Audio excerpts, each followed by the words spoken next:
the lost symbol. You remember the Washington Monument has this 3,300 ton or 3,300 pound monument on the top of it, a pyramid where the Enlightenment is, and you can actually go up to the top of that. Guess how? By going up a spiral winding staircase. It's the winding staircase of Solomon's temple. It represents man's DNA and the elevation of mankind into becoming a god. So notice again the layout of Dealey Plaza. And the street that JFK started out on, and he goes down the street, down this giant obelisk, and he crosses exactly 11 cross streets. He makes a 11-step journey or an 11-block journey on his way to receiving his deadly wound in Dallas, Texas on November the 22nd, 1963. Now, there is a new scientific term for this whole elevation of man process, this evolution of mankind, going from the simple mortals that we are. Time magazine came out last week with an article based upon Ray Kurzweil's work that mentioned that we would be immortal by the year 2045. It's called Transhumanism. It teaches that mankind, this is why the doctrine of evolution or the religion of evolution is so important to the New World Order or the birthing of the New World Order. We have to indoctrinate kids throughout countless generations that, number one, we started out in a very low state. You know, kind of like Kennedy there on the low state, and is going to the elevation of Dealey Plaza. When you walk up the obelisk of Washington's monument, you're at a low state. You're winding your way up to a high state. This is what evolution teaches. It's what it's all about. That one of these days, and they think very soon now, very, very soon now, probably in our lifetime, mankind is about ready to enter into his next phase of evolution. They refer to it as transhumanism, that man soon, at his own hand, by his own design, will become a god. This is exactly what was promised Eve in the Garden of Eden by none other than the serpent who spoke to her. And the serpent said unto the woman, Ye shall not surely die, for God doth know that in the day that ye eat thereof, then your eyes shall be opened. That's illumination. That's the torch that the Statue of Liberty holds. And ye shall be as gods, knowing, notice their opposites here, good and evil. You will be God, being the fusion of things that are opposite together inside literally your DNA. By the way, we pointed out this before. The exact number of words that the serpent speaks to Eve in the Garden of Eden from the King James Bible, 46.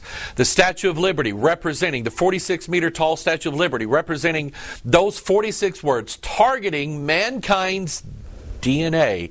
JFK being 46. There's a load of other symbolism that goes along with that. I'll deal with that hopefully in the next few weeks, if not the next few months. But I'm telling you, mankind. So think about this. We are about ready to change or have changed our very DNA. Daniel chapter 2, they shall mingle themselves with man's DNA, literally his seed. Remember the Tower of Babel. It was about man's idea of becoming gods or reaching into heaven. Genesis chapter 11. Remember, that's the number that's emblazoned upon the bottom of the Statue of Liberty. That's the number for the Antichrist. Revelation 9:11, the king of the bottomless pit. Genesis chapter 11, they said one to another, Go to, let us make brick and burn them thoroughly. And they had brick for stone and slime they had for mortar. And they said, Go to, let us build us a city and a tower whose top may reach unto heaven. And let us make us a name, lest we be scattered abroad upon the face of the whole earth. The Tower of Babel is an image of man's DNA.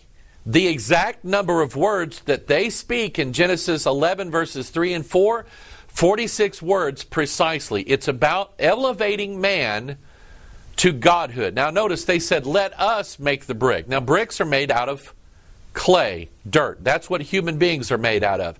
In other words, we're going to try to do this on our own merits and our own efforts. We're going to try to build and elevate mankind to godhood and thus build us a city. People don't realize that God already has a city whose builder and maker is Jesus Christ, and Christ has already provided the way that mankind could be elevated. It's called salvation. It's called the cross of Jesus Christ. And Jesus Himself is the bridge between heaven and earth. Jesus Himself is the ladder. Just like the ladder of our DNA, just like the Masonic ladder of 7 steps, and that represents man's efforts at becoming God, Jesus already is the ladder. I'm going to show you this. Can you think of a story in the Bible that has to do with a ladder? Genesis chapter 28, verse 12. And he dreamed a dream, and behold, a ladder set up on the earth, and the top of it reached to heaven, and behold, the angels of God ascending and descending on it. And then notice Genesis chapter 28, verse 17. This was Jacob. The Bible says, and he was afraid and said, how dreadful is this place? This is none other but the house of God, and this is the gate of heaven. He was referring to that ladder. Guess what, or guess who that ladder was?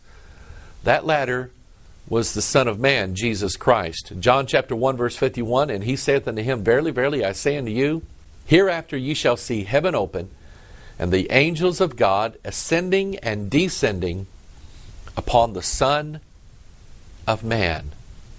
Whereas the Statue of Liberty, whereas the Masonic House of the Lodge Temple, whereas the motorcade route of JFK, whereas the Tower of Babel itself represents man's efforts at trying to become God, God has already provided a way for us to live forever with Him in heaven.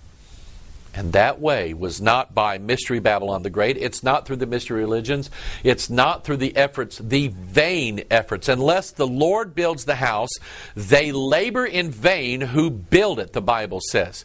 It's not through the vain rituals, the secret ceremonies, the icons that are all around us, the imaginations. It's not through any of that. It's a lie. It is only through the bridge of Jesus Christ being lifted up on the cross of Calvary. For by grace are ye saved through faith, and that not of yourselves. It is the gift of God, not of works, lest any man should boast. And well, let me close with this. While the Statue of Liberty represents, number one, the transformation of humanity into gods. Number two, represents a goddess, a spirit that seeks to transform and transfer authority from God to the devil, who said in Isaiah 14, I will be like the Most High. He said in Ezekiel, I will sit in the seat of God. While she represents that transformation, while she represents the harlot spirit that now seems to be ruling over our country, there's no reason why it should have any effect and impact on you. Trust Jesus. Trust the Bible.